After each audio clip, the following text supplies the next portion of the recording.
So, do we want to rewind time and talk about the off season a little Let's bit? do it. Because I think a lot of people are going to be interested in how this team was Shall I formed. tell that story and then he can see what his story? Basically, Sure. because I knew Carlos was fine with me telling this story during the off season.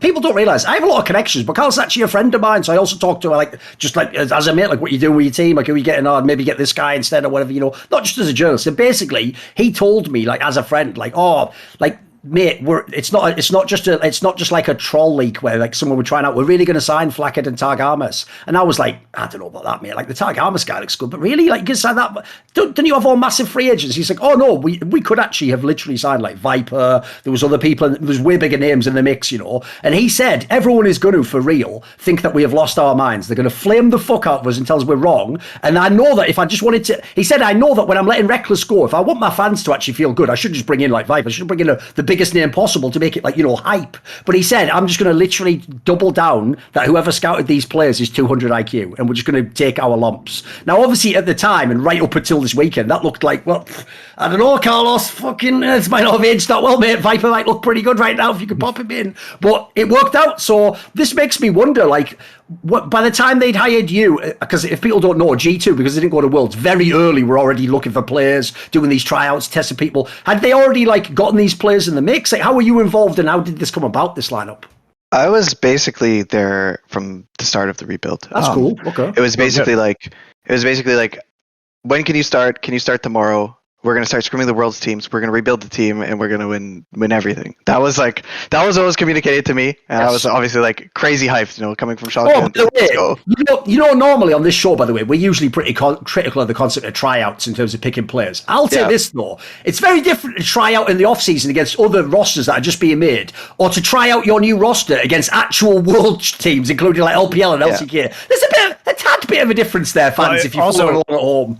Also, very convenient that Worlds was in Europe, so that you Perfect. could try out all these European players without having to move them to a different region. That was so it's a huge advantage. Basically, the vibe wasn't just like these guys look good in tryouts. It's like these guys are looking good against actual, real, like world-class teams, mate, and they're holding up. But yeah, basically when I started with G2, nothing was confirmed but the roster. There was no decisions made.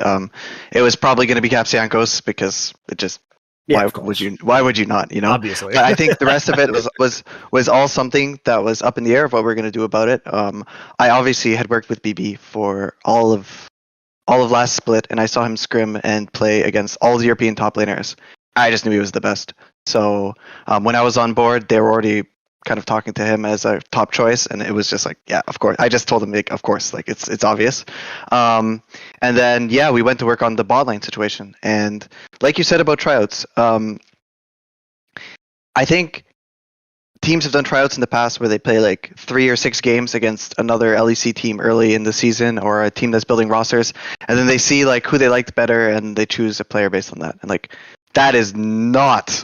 Absolutely, and some people were saying, "Oh, that's what G2 did. It's so stupid. That's why they chose Flakked because he got 10 kills in one scrim." No. We scrimmed with Flakked for almost, I think, 1 to 2 months. We scrimmed Worlds teams. We scrimmed teams like Damwon, EDG. We were there, both of their main practice partners for the finals week. We scrimmed C9. We scrimmed like just a ton of different Worlds teams. And the amount of games we had of seeing our bot lane play wasn't like 6. It was like more like 50 or 60. I don't know how many were, but it was a lot of games.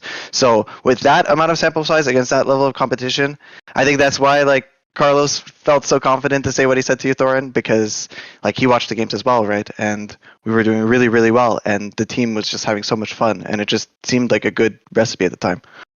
This is the very smart. I mean, it's just incredibly intelligent what you did, because people don't realize this, and like all the teams are like, we're going to go on vacation. But if Worlds is in your region, by the end of Worlds, there are literally no teams for the best teams in the world to practice against, and you can become their practice partners for the week, or the last couple weeks of the World Championship, basically, because they don't want to show strategies to each other, obviously, and there are very slim pickings when it comes to that final week of competition.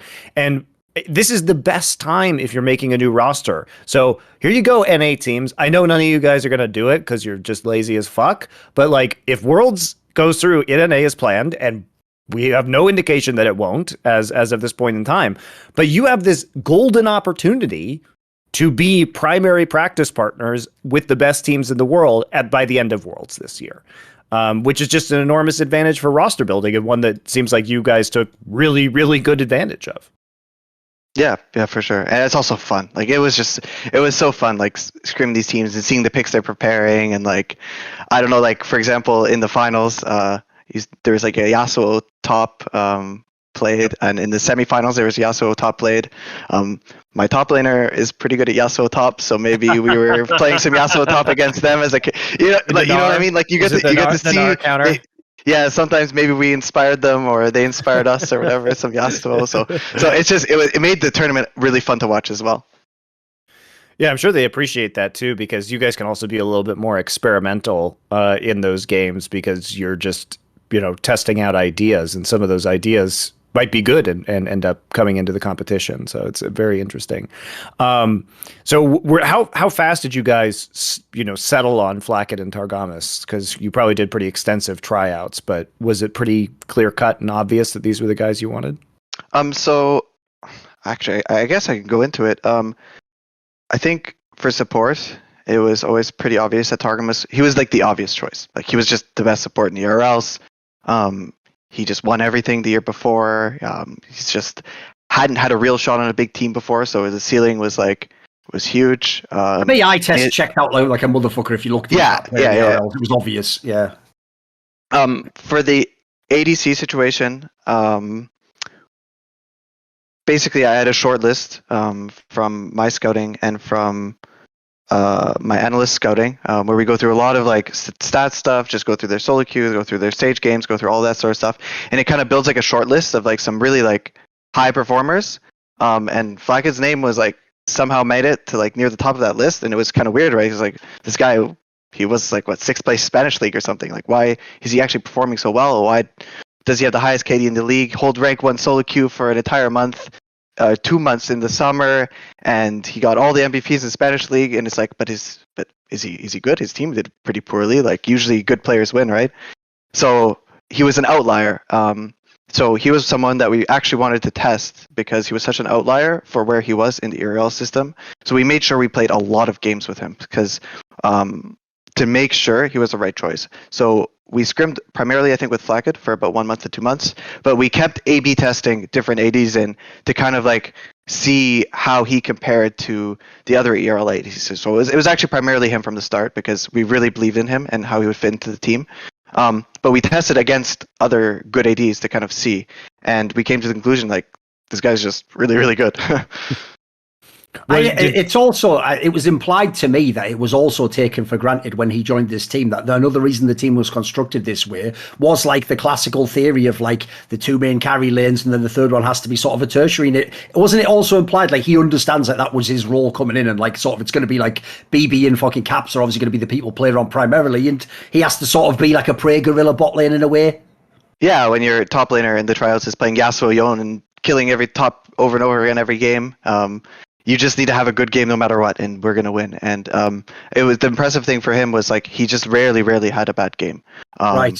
And I think maybe in the start of this split, we were way too extreme on the weak side bot lane thing. Like it was too much, too much support roaming, too much giving up waves. I'm sure it gave up a lot of the drafts as well, right? Maybe the drafts were really bad for bot lane. Like I didn't have an understanding of what he needed in draft. He didn't have an understanding of what he needed in draft. His support's roaming to the Herald. He's dropping 4 ways his whole bot tower, and it's just like he was the 11th laning AD out of 10 ADs in the stats list. So something is really wrong. So that's something we had to like fix right before playoffs. Yeah, by the way, before everyone goes too far, because I've seen they're already going to go the other direction now, make this guy the god ADC. He's not even the best ADC in LEC. Look, he did a good job for their team because he plays well in their team, and they've finally figured out how to activate him. Like, all I'll say is this, boys, think it through. Think about how lanes work. This Targamas guy seems pretty fucking good. Who were his 2 previous ADCs? Xmati and fucking Jezu. This motherfucker just boosts people. Like, if you are a decent ADC, you'll be even better if you play with Targamas. That is what history has shown us. So, no hate to Flakked. He did a great job. He did his job perfectly. But I'm just saying, like, people are going to go the other. Like, 'cause I've already seen people are trying to, like, put fucking Upset against Flakked. Like, Upset is the starter for Fnac, who they play entirely through and around. Flakked, as we've just said, is doing the opposite role, but he's doing a great job of that. This is why it's about what team you play on, not what player you are, you know. I think it's interesting too that like Flakked performed so well, considering that when you were trialing him, it was an extremely different AD carry meta, and before you knew that TP was going to be changed in the top lane, which dramatically changed the way things were played in bot. All of a sudden, at the time, exactly. Yeah, all of a sudden, this this year we're starting with these like big hyper carry AD, late game ADs. And so for testing a new player to this level of competition on a very, very different meta and then having him adapt, I think is impressive as well. Yeah, we were playing a lot of Jhin Ezreal in the tryouts because that was like, with the TP changes, like it was really good because top lane could, I don't know, it's just like the hyper carries weren't there yet. Powder Jinx wasn't there yet. It was different, right?